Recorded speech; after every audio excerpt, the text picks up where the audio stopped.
Assalamualaikum warahmatullahi wabarakatuh.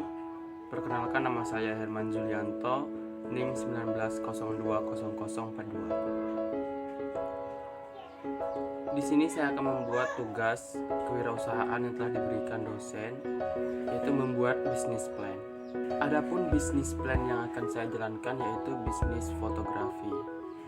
Bisnis yang saya jalankan yaitu berjenis jasa, dan visi yang akan saya lakukan yaitu menciptakan momen-momen indah bagi orang-orang yang menerima jasa fotografi saya. Misi yang kami gunakan yaitu mengabadikan momen yang indah, memberikan pelayanan terbaik kepada klien.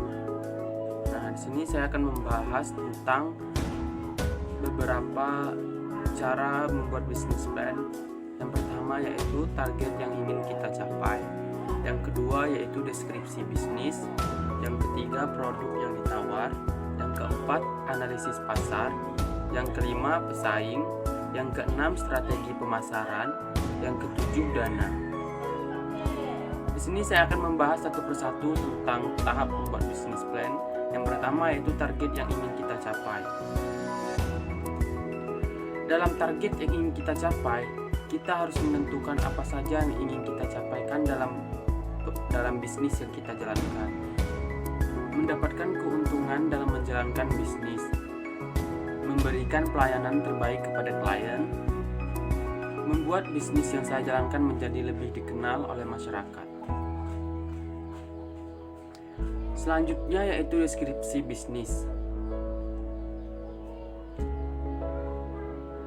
Di dalam deskripsi bisnis ini, kita harus menjelaskan siapa kita dan apa yang kita lakukan dalam bisnis kita tersebut. Di sini saya Herman Julianto, saya akan melakukan bisnis fotografi. Dan saya juga berharap semoga bisnis ini bisa dapat pemasaran atau bisa lebih dikenal oleh masyarakat. Karena itu salah satu untuk membuat bisnis kita menjadi lebih maju atau dikenal. Yang selanjutnya yaitu produk yang ditawarkan.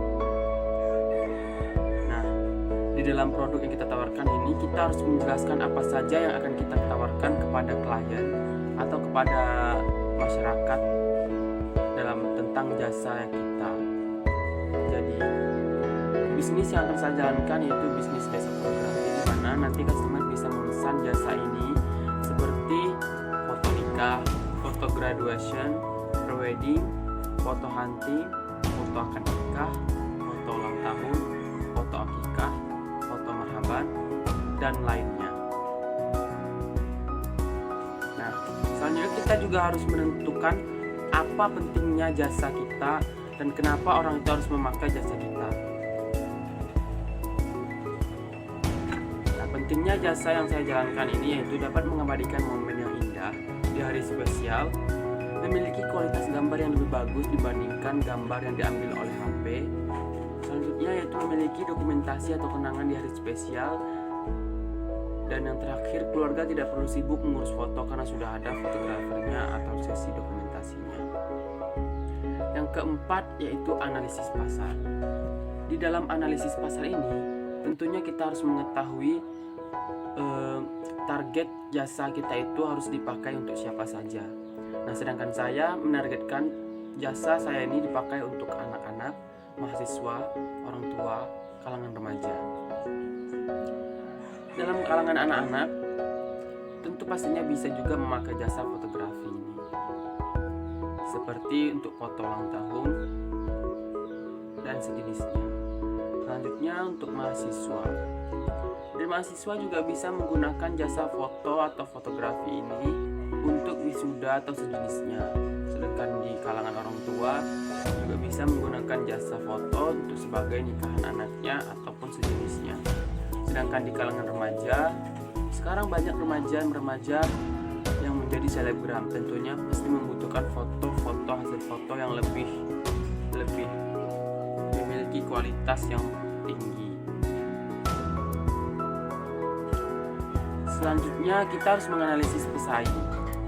Dalam menganalisis pesaing ini, tentunya kita harus menganalisis pesaing yang ada di sekitar kita, agar pelanggan yang ada tertarik pada jasa yang kita gunakan.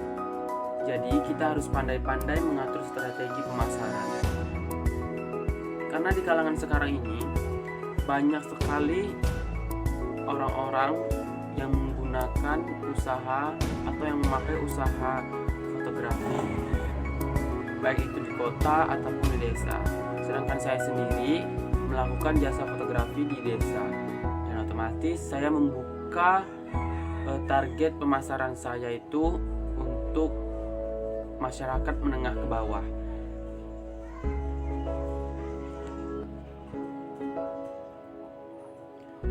Tentunya strategi yang harus digunakan jika pesaing kita banyak, yaitu kita harus meningkatkan kualitas. Dalam kita meningkatkan kualitas, otomatis klien yang ingin memakai jasa kita tentu akan tertarik dengan kualitas yang baik. Selanjutnya yaitu bandingkan kelebihan kita atau tunjukkan kelebihan kita terhadap klien tersebut. Apa perbedaan kita dengan fotografer yang lainnya? Selanjutnya yaitu kita harus memiringkan sedikit harga dari pesaing-pesaing yang lainnya. Di depan klien, kita tidak boleh memakai wajah-wajah yang cemberut atau muka-muka masam. Ya, karena nanti klien akan tersinggung atau mungkin dia akan berprasangka bahwa kita tidak suka dengan dia. Selanjutnya strategi pemasaran.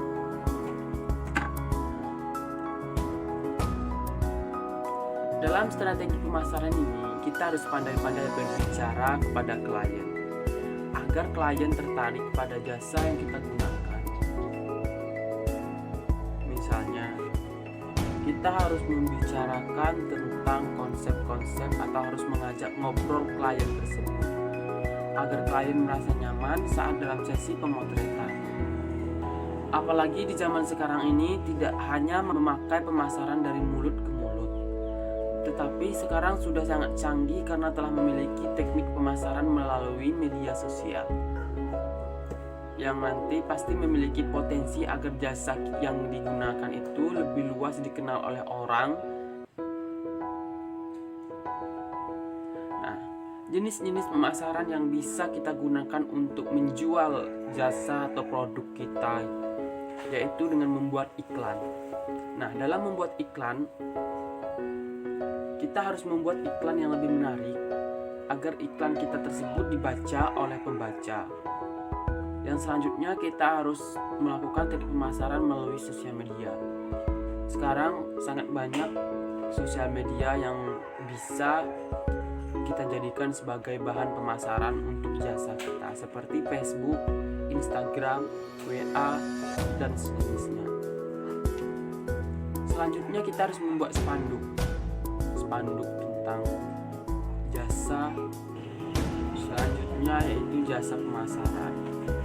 Jasa pemasaran ini hampir sama dengan jasa yang kita gunakan itu ke sosial media. Nah, yang terakhir yaitu dana. Dalam dana ini kita harus menghitung seberapa cermat modal, keuntungan, ataupun pinjaman agar usaha yang kita jalankan bisa berjalan dengan efisien.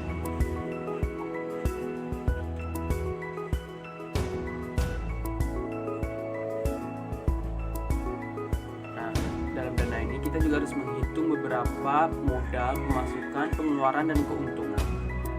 Dalam berbisnis kita juga harus memikirkan modal yang akan kita keluarkan untuk melanjutkan jasa yang kita gunakan agar berkelanjutan menjadi lebih panjang.